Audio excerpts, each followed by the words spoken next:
ಸ್ಥಿತಿಗತಿಗಳನ್ನು ನೋಡ್ತಾ ಇದೀವಿ ನಾವು. NDA 192 ಕ್ಷೇತ್ರಗಳಲ್ಲಿ, ಇನ್ನು ಮಹಾಗಠಬಂಧನ್ 48 ಕ್ಷೇತ್ರಗಳಲ್ಲಿ ಮುನ್ನಡೆ. ಅದರ ವಿವರಗಳನ್ನು ನಾವು ನಿಮಗೆ ಕೊಡ್ತಾ ಇದ್ವಿ. 192 ಕ್ಷೇತ್ರಗಳಲ್ಲಿ NDA, BJP 87, JDU 75. ಬಿಹಾರದ 192 ಕ್ಷೇತ್ರಗಳಲ್ಲಿ ಈಗ ಮುನ್ನಡೆಯನ್ನು ಸಾಧಿಸ್ತಾ ಇದೆ NDA. ಮಹಾಗಠಬಂಧನ್ 48ಕ್ಕೆ ಕುಸಿದಿದೆ. ಭಾರಿ ಮುನ್ನಡೆಯನ್ನ ಸಾಧಿಸಿರುವಂತ NDA. ಇವತ್ತು ಬೆಳಗ್ಗೆ ಪೋಸ್ಟಲ್ ವೋಟ್ಗಳು ಕೌಂಟಿಂಗ್ ಆರಂಭ ಆದಾಗ ಯಾವ ಟ್ರೆಂಡ್ ಇತ್ತು, ಅದಾದ್ಮೇಲೆ ಕಂಪ್ಲೀಟ್ ಆಗಿ ಚಿತ್ರಣ ಬದಲಾಗಿದೆ. 48, 192. RJD ಅಭ್ಯರ್ಥಿ ತೇಜಸ್ವಿ ಯಾದವ್ ಮುನ್ನಡೆಯನ್ನ ಸಾಧಿಸಿದ್ದಾರೆ. ರಾಘೋಪುರ್ ಕ್ಷೇತ್ರದಲ್ಲಿ ತೇಜಸ್ವಿ ಯಾದವ್ ಮುನ್ನಡೆ ಸಾಧಿಸಿದ್ದಾರೆ. 883 ಮತಗಳ ಅಂತರ. RJD ಅಭ್ಯರ್ಥಿ ತೇಜಸ್ವಿ ಯಾದವ್ ಬಹಳ ದೊಡ್ಡ ಅಂತರ ಏನಲ್ಲ, 283 ಮತಗಳು. 192 ಒಂದ್ ಕಡೆ NDA, 48 ಮಹಾಗಠಬಂಧನ್. ಏನು ಈ ಎಕ್ಸಿಟ್ ಪೋಲ್ಗಳಲ್ಲಿ ನಂಬರ್ ಬಂದಿತ್ತು ಅದೆಲ್ಲವೂ ಕೂಡ ಇಲ್ಲಿ ತಲೆ ಕೆಳಗಾಗಿದೆ. 48 ಮಹಾಗಠಬಂಧನ್, 192 NDA. ಪ್ರಮೋದ್ ಇದೀಗ ನೇರ ಸಂಪರ್ಕದಲ್ಲಿ ಜಾಯ್ನ್ ಆಗಿದ್ದಾರೆ ಬಿಹಾರದಿಂದ ಲೈವ್ ರಿಪೋರ್ಟ್ ಜೊತೆಗೆ. ಪ್ರಮೋದ್, ನಾವು ನೋಡ್ತಾ ಇದ್ವಿ ನಂಬರ್ಗಳನ್ನ, 192, 48. ಇವತ್ತು ಬೆಳಗ್ಗೆ ಈ ಕೌಂಟಿಂಗ್ ಆರಂಭ ಆದಾಗ ಹೇಗಿತ್ತು ಚಿತ್ರಣ, ಈಗ ಕಂಪ್ಲೀಟ್ ಆಗಿ ಬದಲಾಗಿರೋದು, ಕ್ಲಿಯರ್ ಪಿಕ್ಚರ್ ಸಿಗ್ತಾ ಇದೆ. ಪ್ರಮೋದ್.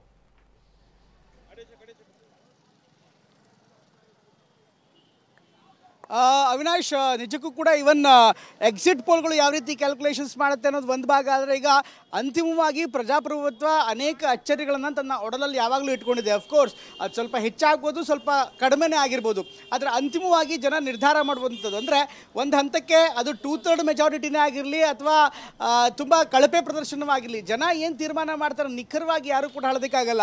ಎನಿವೆ, ನಾನೀಗ ಬಿಹಾರದ BJP ಕಚೇರಿಯ ಮುಂಭಾಗದಲ್ಲಿ ರಿಪೋರ್ಟ್ ಮಾಡ್ತಾ ಇದ್ದೀನಿ. ಅವಿನಾಶ್, ಬಿಹಾರದ BJP ಕಚೇರಿ ನಿಜಕ್ಕೂ ಕೂಡ ಖುಷಿ ವಾತಾವರಣ, ಹಬ್ಬದ ವಾತಾವರಣ ಸಹಜವಾಗಿ ಕಂಡು ಬರ್ತಾ ಇದೆ. ಯಾಕೆಂದರೆ ಬಹುದೊಡ್ಡ ಗೆಲುವು. ಕಳೆದ 3-4 ಎಲೆಕ್ಷನ್ಸ್ಗಳಿಗೆ ಕಂಪೇರ್ ಮಾಡಿದ್ರೆ ಈ ಬಾರಿಯ ಗೆಲುವು ನಿಜಕ್ಕೂ BJPಗೆ ಒಂದು ವಿಶೇಷ. ಯಾಕೆಂದರೆ ನಾನು ಆಗಲೇ ಹೇಳ್ತಾ ಇದ್ದೆ ಅವಿನಾಶ್, ಬಿಹಾರದಲ್ಲಿ ಈ ಬಾರಿ BJP ಪಕ್ಷದಿಂದ ಒಂದು ಮುಖ ಅಂತ ಗಟ್ಟಿಯಾದಂಥ ನಾಯಕತ್ವ ಇರಲಿಲ್ಲ. ಅಫ್ಕೋರ್ಸ್ ಸಾಮ್ರಾಟ್ ಚೌಧರಿ ಇದ್ದರು, ಅವರಿದ್ದರೂ ಕೂಡ ಕೈಲಾಸಪತಿ ಮಿಶ್ರಾ ಕಂಪೇರ್ ಮಾಡಿದ್ರೆ ಅಥವಾ ಸುಶೀಲ್ ಮೋದಿಗೆ ಕಂಪೇರ್ ಮಾಡಿದ್ರೆ ಅಂತ ಬಹುದೊಡ್ಡ ನಾಯಕತ್ವ ಅಥವಾ ಬಹುದೊಡ್ಡ ಮುಖ ಆಗಿರಲಿಲ್ಲ. ಹೀಗಾಗಿ ಒಂದು ಆತಂಕ ಇತ್ತು. ಜೊತೆಗೆ ಹಾಲಿ BJPಯ ಇನ್ನೊಬ್ಬ DCM ಆಗಿರುವಂಥ, ಈಗ ಹಾಲಿ DCM ಆಗಿರುವಂಥ ವಿಜಯ್ ಸಿನ್ಹಾ ಅವರಿಗೆ ಅಂಥ ಒಂದು ಬಹುದೊಡ್ಡ ವಿಶ್ವಾಸಾರ್ಹವಾದಂಥ ಲೀಡರ್ಶಿಪ್ ಖಂಡಿತ ಇರಲಿಲ್ಲ. ಹೀಗಾಗಿ ಒಂದು ಆತಂಕ ಇತ್ತು, ಮತ್ತೊಮ್ಮೆ ಜೂನಿಯರ್ ಪಾರ್ಟಿ ಆಗುತ್ತಾ, ಇಷ್ಟೊಂದು ಪ್ರದರ್ಶನ ಆಗುತ್ತಾ. ಅಫ್ಕೋರ್ಸ್ ಈ ಬಾರಿಯ ಚುನಾವಣೆಯಲ್ಲಿ BJPಗರು ಬಿಹಾರದ ನಾಯಕತ್ವಕ್ಕಿಂತ ಹೆಚ್ಚಾಗಿ ಮೋದಿಯವರ ಮುಖವನ್ನು, ಮೋದಿಯವರ ನಾಯಕತ್ವವನ್ನು, ಮೋದಿಯವರ ಕೆಲಸವನ್ನು ಮುಂದಿಟ್ಟೇ ಪ್ರಚಾರ ಮಾಡಿದ್ದಾರೆ. ಹೀಗಾಗಿ ಒಂದು ಗೆಲುವಾಗಿದೆ. ಈಗ ನೋಡ್ತಾ ಇದ್ದೀರಿ, ಒಂದು ರಥ ಬಂದಿದೆ. ಅಂದರೆ ರಥ ಅಂದರೆ ಸಂಪೂರ್ಣವಾಗಿ ಕುದುರೆಯ ರಥ, ಅಶ್ವರಥ. ಇದನ್ನು ಈಗ BJP ನಾಯಕರು BJPಯ ಕಚೇರಿಯ ಮುಂಭಾಗಕ್ಕೆ ಎಳೆತರ್ತಾ ಇದ್ದಾರೆ. ಕುದುರೆ ಕೂಡ ರೆಡಿ ಆಗಿದ್ದಾರೆ ಸೆಲೆಬ್ರೇಷನ್ ಮಾಡೋದಕ್ಕೆ. ಒಂದು ಮೆರವಣಿಗೆ ಕೂಡ ಆಮೇಲೆ ಹೊರಡ್ಬೋದು. ಅಂದಾಗೆ ಆ ರಥದ ಒಳಗಡೆ ಕೂತ್ಕೊಂಡಿರುವಂಥ ವ್ಯಕ್ತಿ ಪೂಲ್ ಸಿಂಗ್ ಅಂತ, ಅವರು ಫೇಮಸ್ ಆ್ಯಕ್ಟರ್. ಈ ಬಿಹಾರದಲ್ಲಿ ವಿಶೇಷವಾದಂಥ ಒಂದು ಪ್ರಭಾವ ಹೊಂದಿರುವವರು. ಅಂದರೆ ಸಿನಿಮಾ ದುನಿಯಾದಲ್ಲಿ ಈ ಭಾಗದ ಭೋಜ್ಪುರಿ ಸಿನಿಮಾ ಇರ್ಬೋದು, ಅದೇ ರೀತಿ ಬೇರೆ ಬೇರೆ ಹಿಂದಿ ಸಿನಿಮಾ ಇರ್ಬೋದು, ಸ್ಥಳೀಯ ಸಿನಿಮಾಗಳಲ್ಲಿ ಅವರು ಹೆಚ್ಚಿನ ಹೆಸರನ್ನು ಮಾಡಿರುವಂಥವ್ರು. ಸಹಜವಾಗಿ ಅವರು ಒಂದು ಆಕರ್ಷಣೆ ಆಗಿದ್ದಾರೆ. ಹೀಗಾಗಿ ಅವರು ಕೂಡ ಈ ರಥದಲ್ಲಿ ಬರೋ ಮೂಲಕ ಸಂಭ್ರಮವನ್ನು ಮಾಡ್ತಾ ಇದ್ದಾರೆ. ಪೂಲ್ ಸಿಂಗ್ ಈ ಚುನಾವಣೆಯಲ್ಲೂ ಕೂಡ BJPಗೆ ಸಪೋರ್ಟ್ ಮಾಡಿದ್ದಾರೆ. ಹಿಂದೆ ಕೂಡ ಅವರು ಪ್ರಚಾರ ಮಾಡಿದಂಥ ಉದಾಹರಣೆ ಇದೆ. ಇದನ್ನು ಹೊರತಾಗಿ BJP ಕಚೇರಿಯನ್ನು ಗಮನಿಸ್ತಾ ಇದ್ದರೆ, BJP ಕಚೇರಿಯಲ್ಲೂ ಕೂಡ ಈಗ ಜನ ಬರ್ತಾ ಇದ್ದಾರೆ. ಅಫ್ಕೋರ್ಸ್ BJP ಈ ಬಾರಿ ಅವಿನಾಶ್ ಏಕಾಏಕಿ ಸಂಭ್ರಮ ಮಾಡೋದಕ್ಕೆ ಹೋಗ್ತಾ ಇಲ್ಲ. ಎಲ್ಲವೂ ಕೂಡ ಒಂದು ಸಾರಿ ಸೆಟ್ಲ್ ಆಗಲಿ, 1 ಗಂಟೆ ನಂತರ ಒಂದು ವಿಶೇಷವಾದಂಥ ವಾತಾವರಣ ಕ್ರಿಯೇಟ್ ಆಗುತ್ತೆ. ಯಾಕೆಂದರೆ ಅಲ್ಲಿಗೆ ಒಂದು ಕ್ಲಿಯರ್ ಚಿತ್ರಣ ಸಿಗುತ್ತೆ, ಯಾವುದು ಟ್ರೆಂಡಿಂಗ್ ಇದೆ, ಏನಾಗ್ತಾ ಇದೆ ಒಂದು ಭಾಗ. ಆದರೆ 1 ಗಂಟೆ ನಂತರ ಖಂಡಿತವಾಗಲೂ ಒಂದು ಕ್ಲಿಯರ್ ಪಿಕ್ಚರ್ ಸಿಗುತ್ತೆ. ಹೀಗಾಗಿ ಸ್ವಲ್ಪ wait and see, wait and watch ಅನ್ನುವಂಥ ನಿಲುವನ್ನು ಹೊಂದಿತ್ತು. ಈಗ ಎಲ್ಲ ಕಾರ್ಯಕರ್ತರು ಈ ಭಾಗಕ್ಕೆ ಬರ್ತಾ ಇದ್ದಾರೆ. ಎನಿವೆ, ಬಿಹಾರದ ಚುನಾವಣೆಯನ್ನು BJPಯ ಪರ್ಫಾರ್ಮೆನ್ಸನ್ನು ಅನಾಲಿಸಿಸ್ ಮಾಡೋದಾದರೆ ಈ ಬಾರಿ BJP ಎಲ್ಲೂ ಕೂಡ ಮುಖ್ಯಮಂತ್ರಿ ವಿಚಾರವನ್ನು, ಮುಖ್ಯಮಂತ್ರಿ ಹೆಸರನ್ನು ಹೇಳಿಲ್ಲ. ನಿತೀಶ್ ಕುಮಾರ್ ಬಗ್ಗೆ ಆರಂಭದಲ್ಲಿ ಬೇರೆ ರೀತಿಯಾದ ಮಾತನ್ನೇ ಹೇಳಿತ್ತು. ಅಂದರೆ ಯಾರು ಮುಖ್ಯಮಂತ್ರಿ, ನಿಮ್ಮ ಮುಖ್ಯಮಂತ್ರಿ ಅಂತ ಕೇಳಿದ್ರೆ ನಿತೀಶ್ ಕುಮಾರ್ ಅವರು ಹೆಸರು ಹೇಳಿಲ್ಲ. ಯಾವಾಗ ನಿತೀಶ್ ಕುಮಾರ್ ಅವರು ಒಂದು ಜಲಕನ್ನು ತೋರಿಸಿದ್ರು, ಅಂದರೆ RJD ಕಾರ್ಡನ್ನು ಕೂಡ ಓಪನ್ ಮಾಡಿಕೊಳ್ಳುವಂಥ ಸಾಧ್ಯತೆ ಇದೆ ಅಂತ ಹೇಳಿದ್ರು, ಆಗ ಮತ್ತೆ ನಿತೀಶ್ ಕುಮಾರೇ ನಮ್ಮ ಮುಖ್ಯಮಂತ್ರಿ ಹೇಳಿದ್ರು. ಆದರೆ BJP ಅಂತ ಬಂದಾಗ ನರೇಂದ್ರ ಮೋದಿ ಅವರ ಬಿಹಾರದ ಮುಖವಾಗಿತ್ತು. ಅವಿನಾಶ್. ಪ್ರಮೋದ್, ಇಲ್ಲಿ ಬೆಳಗ್ಗೆ ನಾವು ಕೂಡ ಮರಮ್ಕಲ್ ಸರ್ ಜೊತೆ ಮಾತನಾಡ್ತಾ ಇದ್ವಿ. ಸ್ಟ್ರೈಕ್ ರೇಟ್ ವಿಚಾರಕ್ಕೆ ಅಂತ ಬಂದಾಗ 101 ಅಭ್ಯರ್ಥಿಗಳನ್ನು, ಅಂದರೆ ಕ್ಷೇತ್ರಗಳಲ್ಲಿ ಅಭ್ಯರ್ಥಿಗಳನ್ನು ಇಳಿಸಿದಂಥ BJP 87ಕ್ಕೆ ಹೋಗಿದೆ, 75 JDU.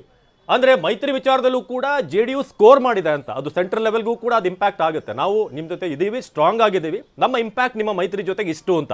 43 ಹೋದ ಸಲ, ಈ ಸಲ ಅದು 70 ದಾಟಿದೆ JDU number. As a party JDUಗೆ ಇದು ಎಷ್ಟು ಒಂದು ಬೂಸ್ಟ್ ಆಗುತ್ತೆ?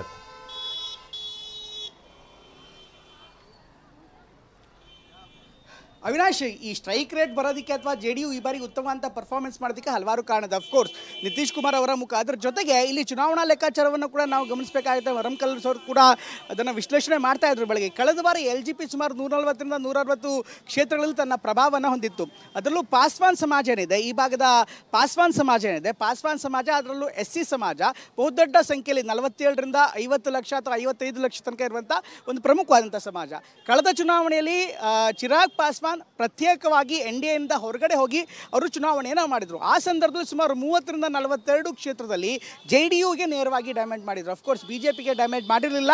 ಯಾಕೆಂದರೆ ಮೊದಲಿಂದಲೂ ಕೂಡ BJP ಬಗ್ಗೆ ಚಿರಾಗ್ ಪಾಸ್ವಾನ್ಗೆ ಒಂದು ಸಾಫ್ಟ್ ಕಾರ್ನರ್ ಇತ್ತು. ಅವರ ಹೋರಾಟ ಏನಿದ್ರು ಕೂಡ ನಿತೀಶ್ ಕುಮಾರ್ ಅವರ ವಿರುದ್ಧ ಆಗಿತ್ತು. ಜೊತೆಗೆ ಕಳೆದ ಬಾರಿ ಕೂಡ ಬಹುದೊಡ್ಡವಾದಂಥ ಸೀಟನ್ನು ಕೇಳಿದ್ರು, ಅದಕ್ಕೆ ಕೊಟ್ಟಿರಲಿಲ್ಲ. ಜೊತೆಗೆ ನಿತೀಶ್ ಕುಮಾರ್ ಮತ್ತು ಚಿರಾಗ್ ಪಾಸ್ವಾನ್ ನಡುವಿನ ರಾಜಕೀಯ ಸಂಬಂಧಗಳು ಕೂಡ ಅಷ್ಟು ಸುಲಭವಾಗಿರಲಿಲ್ಲ. ಹೀಗಾಗಿ ಚಿರಾಗ್ ಪಾಸ್ವಾನ್ ಅವರ LJP ಏನಿತ್ತು ಅದು ಸಾಕಷ್ಟು ದೊಡ್ಡ ಪ್ರಮಾಣದಲ್ಲಿ ಡ್ಯಾಮೇಜ್ ಮಾಡಿತ್ತು. ಆದರೆ ಈ ಬಾರಿ ಎಲ್ಲರೂ ಕೂಡ ಇನ್ಫ್ಯಾಕ್ಟ್ NDAನ ನೋಡ್ತಾ ಇದ್ದರೆ ಅದು ಮಾಂಜಿಯವರ ಪಾರ್ಟಿ ಆಗಿರ್ಬೋದು ಅಥವಾ HAM ಆಗಿರ್ಬೋದು, ಇನ್ನು LJPನೇ ಆಗಿರ್ಬೋದು, BJPನೇ ಇರ್ಬೋದು, JDU ಇರ್ಬೋದು, ಎಲ್ಲರೂ ಕೂಡ ಒಂದು ಸಿಂಕ್ರನೈಸ್ ಆಗಿ ಒಂದು ಟೋಟಲ್ ಯೂನಿಟ್ ಆಗಿ ಕೆಲಸ ಮಾಡಿದ್ದಾರೆ. ಅದನ್ನು ಮಹಾಗಠಬಂಧನ್ಗೆ ಕಂಪೇರ್ ಮಾಡಿದ್ರೆ ಮಹಾಗಠಬಂಧನ್ ಆರಂಭದಿಂದಲೇ ಸಾಕಷ್ಟು ಅಡೆತಡೆಗಳನ್ನು, ತೊಂದರೆಗಳನ್ನು, ಗಲಾಟೆಗಳನ್ನು, ಗದ್ದಲಗಳನ್ನು, ವಿವಾದಗಳನ್ನು, ಬಂಡಾಯವನ್ನು ಎದುರಿಸ್ಕೋತಾನೆ ಬಂದಿತ್ತು. ಯಾಕೆಂದರೆ RJDಯಿಂದ ತೇಜ್ ಪ್ರತಾಪ್ ಹೊರಗಡೆ ಹೋದರು, ಅವರೇ ಪ್ರತ್ಯೇಕ ಪಾರ್ಟಿ ಮಾಡಿದ್ರು. ಇನ್ನು ಟಿಕೆಟ್ ವಿಚಾರವಾಗಿ ಕಾಂಗ್ರೆಸ್ ಮತ್ತು RJD ನಡುವೆ ಸಾಕಷ್ಟು ಗೊಂದಲ ಇತ್ತು. ಯಾಕೆಂದರೆ ಅಂತಿಮ ಹಂತದವರೆಗೂ ಕೂಡ ಇನ್ನೂ ನಾಮಿನೇಷನ್ ಹಾಕಬೇಕು, ಆ ಟೈಮ್ವರೆಗೂ ಕೂಡ ಟಿಕೆಟ್ ಫೈನಲೈಸ್ ಆಗಿರಲಿಲ್ಲ. 11 ಕ್ಷೇತ್ರದಲ್ಲಿ ಅವಿನಾಶ್, ಒಂದಲ್ಲ ಎರಡಲ್ಲ 11 ಕ್ಷೇತ್ರದಲ್ಲಿ RJD ಮತ್ತು ಕಾಂಗ್ರೆಸ್ ಇಬ್ಬರು ಕೂಡ ಫ್ರೆಂಡ್ಲಿ ಫೈಟ್ ಅಂತ ಹಾಕಿದ್ರು. ಒಂದು ಕಡೆಗೆ ಗಠಬಂಧನ್, ಇನ್ನೊಂದು ಕಡೆಗೆ 11 ಕ್ಷೇತ್ರದಲ್ಲಿ ಫ್ರೆಂಡ್ಲಿ ಫೈಟ್ ಅಂತ ಹೇಳಿದ್ರು. ಹೀಗಾಗಿ ಇದೆಲ್ಲವೂ ಕೂಡ ಒಂದು ಸರಿಯಾದಂಥ ಸ್ವರ ಇರಲ್ಲ. ಎಲ್ಲಕ್ಕಿಂತ ಇಂಪಾರ್ಟೆಂಟ್ ಆಗಿ ಅಪೋಸಿಷನ್ನಲ್ಲಿ, ಗಠಬಂಧನಲ್ಲಿ ಏನು ವಿಚಾರ ಅಂತ ಎಲ್ಲರೂ ಕೂಡ ಒಂದೇ ಧ್ವನಿಯಲ್ಲಿ ಮಾತನಾಡ್ತಾರೆ. ಒಬ್ಬರು SIR ಅಂತ ಹೇಳಿದ್ರೆ ಮತ್ತೊಬ್ಬರು ರೋಜ್ಗಾರಿ ಅಂತ ಹೇಳೋರು, ಇನ್ನೊಬ್ಬರು ಮೂಲಭೂತ ಸೌಕರ್ಯದ ಬಗ್ಗೆ ಮಾತಾಡಿದ್ರೆ ಮತ್ತೊಬ್ಬರು ಜಂಗಲ್ ರಾಜ್ ಬಗ್ಗೆ ಮಾತನಾಡೋರು. ಹೀಗಾಗಿ ಬೇರೆ ಬೇರೆ ವಿಚಾರಗಳಿದೆ. ಆ್ಯಂಟಿ ಇನ್ಕಂಬೆನ್ಸಿ ಖಂಡಿತವಾಗ್ಲೂ ಇದೆ. ಆದರೆ ಯಾವ ಪ್ರಮಾಣದಲ್ಲಿದೆ ಅನ್ನೋದು ಬೇರೆ ಪ್ರಶ್ನೆ. ಆ ಆ್ಯಂಟಿ ಇನ್ಕಂಬೆನ್ಸಿನ ಗ್ರಹಣ ಮಾಡ್ಕೊಳ್ಳೋದಕ್ಕೆ, ಹೀರ್ಕೊಳ್ಳೋದಕ್ಕೆ, ಆ ನಾಯಕತ್ವವನ್ನು, ಪರ್ಯಾಯ ನಾಯಕತ್ವವನ್ನು ನೀಡೋದಕ್ಕೆ ಇವರು ವಿಫಲರಾಗಿದೆ. ಹೀಗಾಗಿ ಚುನಾವಣಾ ಲೆಕ್ಕಾಚಾರದಲ್ಲಿ ಇಷ್ಟು ದೊಡ್ಡ ಪರಿಣಾಮದ ಅಥವಾ ಇಷ್ಟು ದೊಡ್ಡ ಪ್ರಮಾಣದ ಸ್ಥಾನ NDA ಬರೋದಕ್ಕೆ ವಿಪಕ್ಷಗಳ ತುಂಡಾಗಿರುವಂಥ ನಾಯಕತ್ವ ಮತ್ತು ವಿಪಕ್ಷಗಳ ತುಂಡಾಗಿರುವಂಥ ವೋಟ್ ಕೂಡ ಕಾರಣ ಅಂದರೆ ತಪ್ಪಾಗಲ್ಲ. ಅವಿನಾಶ್. ಧನ್ಯವಾದ ಪ್ರಮೋದ್.